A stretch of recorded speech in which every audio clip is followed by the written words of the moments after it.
আপনারা জানেন আমাদের গতকালকে একটা শান্তিপূর্ণ কর্মসূচি ছিল। আমরা যেই কর্মসূচিটা দিয়েছিলাম সেটা ছিল আমাদের ঠিকাদার মুক্ত, ঠিকাদারকে বাতিল করে আমাদের স্ব প্রতিষ্ঠানে আমাদের যেন স্ব প্রতিষ্ঠানে আমাদের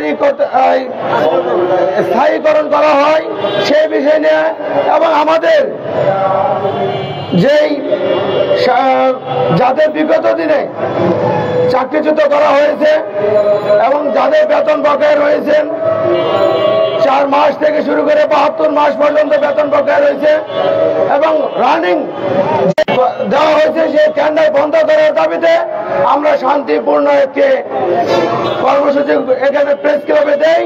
কিন্তু সেই শান্তিপূর্ণ কর্মসূচিতে আমাদের উপরে, আমাদের ভাই বোনদের উপরে যে জুলুম নির্যাতন এই প্রশাসন করেছেন তার তীব্র নিন্দা আমি জানাই। আপনারা জানেন আমরা বিগত দিনে সরকারের বিভিন্ন মহল আমাদের সাথে যোগাযোগ করেন, আমাদের দাবি যৌক্তিক, কিন্তু আমাদের দাবি পূরণ করতে তাদের 6 মাস লাগবে এটাও আমরা কখনো কল্পনা করি নাই। এই ছোট্ট একটা দাবি ঠিকাদার বাতিল করা, 3/8/2018 সালে যে নীতিমালা ফ্যাসিস্ট সরকার করে গিয়েছিলেন সেই ফ্যাসিস্ট সরকারের নীতিমালা সকল কিছু যদি বাদ হতে পারে তাহলে 2018 সালের নীতিমালা কেন বন্ধ হবে না? তারপরে আমরা 3/8 নীতিমালায় যেই লেখা ছিল সেটা আমরা বাস্তবায়ন চেয়েছিলাম। সেই বাস্তবায়ন করার জন্য আমরা প্রেস ক্লাবে আমরা শান্তিপূর্ণ কর্মসূচিতে অংশগ্রহণ করি। সেই বাস্তবায়ন না করে আমাদের সকল ভাইদের উপরে, বন্ধের উপরে টিয়ার সেল এবং আমাদের সাউন্ড গ্রেনেড, পানি, জল কামান করে সবাইকে আহত করেন, গুলিবিদ্ধ করেন। আমার এক সহকর্মী বাগেছের সে নির্বাচন হাসপাতালে অপারেশন টেবিলে সে মৃত্যুর সাথে পাঞ্জা লড়ছে। আমরা জানি না সে বাঁচে না মরে, কোন সময় খবর এসে সে মারা যায়।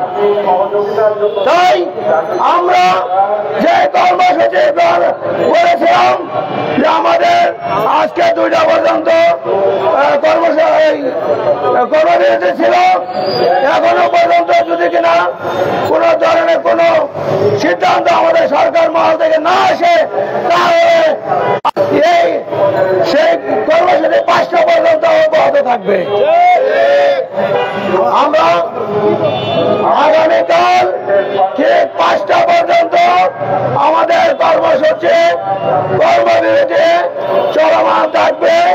এর মধ্যে যদি কিনা সরকার মহল আমাদেরকে দেখে আমাদের সাথে আমাদের দাবি বাস্তবায়ন করে কোন প্রজ্ঞাপন এবং আমাদের হাতে কাগজ বুঝিয়ে দেয় তাহলে আমাদের কর্মসূচি আমরা প্রত্যাহার করব।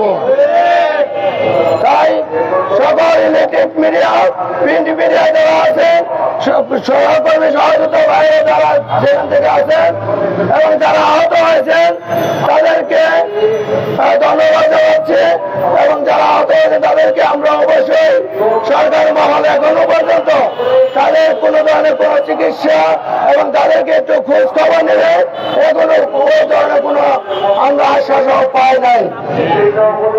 তাই আমাদের যে কর্মসূচি যদি কিনা আগামী 5টার সময়, বিকাল 5টার সময় যদি কোনো ধরনের কোনো আশ্বাস না আসে লিখিত আকারে তাহলে আমরা এর চেয়ে কঠিন থেকে কঠোর কর্মসূচি দিতে বাধ্য হব। সকলকে ধন্যবাদ জানিয়ে এখানে শেষ করছে আজকে আমাদের সমাবেশ। সবাইকে ধন্যবাদ জানাই। সবাই ভালো থাকবেন। আসসালামু আলাইকুম।